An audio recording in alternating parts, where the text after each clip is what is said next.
Bonjour tout le monde, j'espère que vous allez bien. La dernière fois, on s'est arrêté à la page 78. Alors, on continuera la lecture.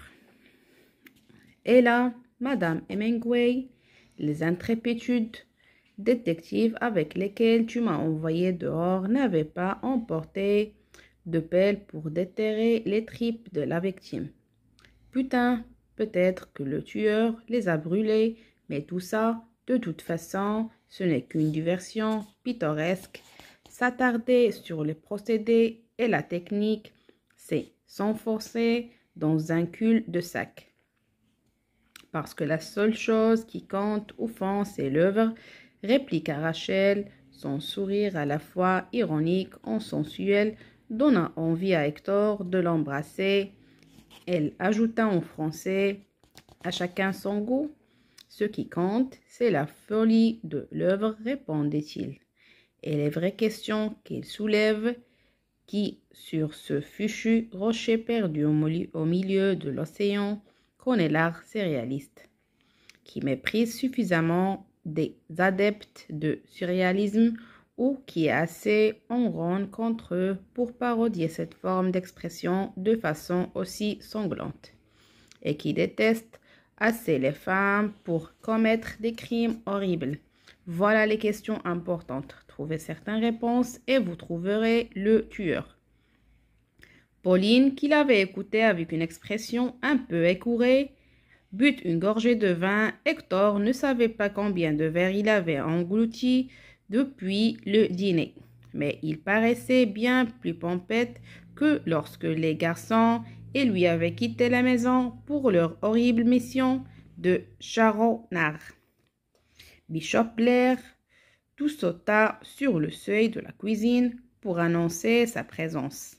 Harriet est très fatiguée, Pauline est perturbée par les événements. Je regrette, nous devons partir. Il est trop tard pour appeler un taxi et il n'y en a qu'un sur l'île et à l'heure qu'il est. Ross est en général bien trop saoul pour conduire. Nous pouvons rentrer à pied en ce cas, dit le vieil artiste d'un air dépité. Sûrement pas, objecta Pauline. La Concha est trop loin d'ici. En plus, c'est samedi soir. Les anciens combattants traînent dans la rue et ils sont dangereux. Je suis dire à Ernest de vous reconduire. Il se tourna vers Rachel pour demander, avec un sourire agréable, « Avez-vous déjà vu l'hôtel de Concha ?»« Non. »« Alors, vous devriez les accompagner. Faites donc la balade avec Ernest. C'est un très bel endroit. Vous verrez surtout le soir quand toutes les lumières et les façades sont allumées. Vous devriez les voir avant que la tempête ne les abîme, peut-être même détruit, qui sait. » Rachel regarda le vieil homme d'un air soucieux. « Vous n'avez pas peur de loger dans cet hôtel ?»« Non, dit Bishop souriant, d'autant que si la tempête semblait d'avoir frappé directement Key West, Pauline et Ernest nous recueilleraient ici dans leur maison. » Rachel reprit. « Pauline, j'ai une autre raison de vous envoyer avec eux. Mais vous ne devez surtout pas en parler à Ernest. Sa vue a beaucoup baissé la nuit, il n'y voit plus très bien. Il refuse de l'admettre, mais il n'a plus les yeux d'autrefois. Vous comprenez? Je me sentirais beaucoup mieux si je savais que vous êtes à côté de lui. Je vous serais très reconnaissante de l'accompagner. » D'accord, répondit Rachel, vous venez aussi, Hector. Ceci jeta un coup d'œil vers Pauline et il soutint un instant son regard. L'air sévère, il comprit qu'il devait rester. Le cadavre d'une femme a été retrouvé à 50 mètres de cette maison.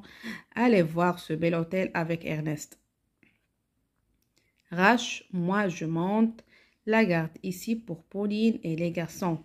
Avec un sourire goguenard, il saisit une bouteille de rhum à moitié pleine de le plan de travail. Je veillerai aussi là-dessous. Quentin, les critiques d'art, entra d'un pas nonchalant dans la cuisine et déjà plein de ce monde. Moi aussi, je loge à la Concha, un établissement beaucoup plus agréable. Vous pouvez me croire que l'hôtel Matecamp, je pars avec vous, dit-il, puis il fit un clin d'œil à Rachel. Si nous manquons la place dans la voiture, ma chère, vous n'aurez qu'à vous asseoir sur mes genoux. En tout cas, je m'installerai sur le strapontin, répliqua-t-elle glaciale. Quentin suggéra à Hector, pourquoi ne prenez-vous pas des pauses sur le marchepied de la voiture? Le vent réussira peut-être à vous en éjecter et à vous balancer à la mer. Vous étiez récemment à l'hôtel Mettenkamp, demanda Rachel aux critiques. Oui, mais pour quelle raison? Je descendais vers le sud, je venais ici, dit Windley comme s'il énonçait une évidence. J'étais en voiture et je prévoyais de prendre le bateau. Je me méfie de leur fichu train, mais j'ai raté le dernier ferry de la journée et j'ai dû passer une nuit à Matecamp. Quel coin merdique! Quentin fronça soudain les sourcils et regarda Rachel d'un air perplexe. Il leva la main comme s'il allait reprendre la parole lorsque Pauline cria tout à coup. « Ernest, trouve tes clés de voiture.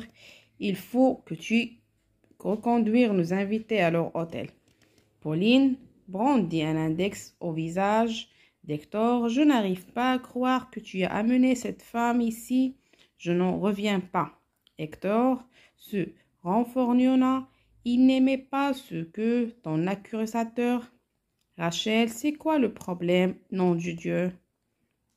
Une journaliste. Comment as-tu osé faire entrer une journaliste dans cette maison? Nous prévenir par-dessus le marché. Tout à l'heure, Ernest était à deux doigts de te loger une balle dans la tête. Une journaliste, bafouilla Hector, est choqué. Putain, merde, de quoi tu parles? Rachel, RP, il écrit dans parole. La seconde, Madame Hemingway, avait fait les études universitaires de journalisme et collaboré à plusieurs quotidiens de magazines. Il travaillait pour l'édition française de Vogue au moment où elle avait rencontré Ernest pour le chipper à sa première épouse. Concernant Rachel, il savait sans doute de quoi il parlait, mais non, sentait à Hector, je le crois pas. Pauline poussa un soupir exaspéré et lui fit signe de l'accompagner au salon. Il se pencha sur une pile de magazines où il tira un numéro de parade après l'avoir feuilleté d'une main nerveuse. Elle bondit sous le nez d'Hector une double page consacrée à la mode européenne. L'article était signé Rachel Harpey. Tu te souviens que je couvrais la mode à Paris pour Vogue dans les années 20, dit-elle d'une voix vibrante de colère. Aujourd'hui encore, dans ce trou du cul du monde tropical, j'essaie de me tenir un minimum au courant de ce qui se passe là-bas et ailleurs. Je suis les tendances, je veux savoir ce qui se fait dans les endroits où à la mode compte.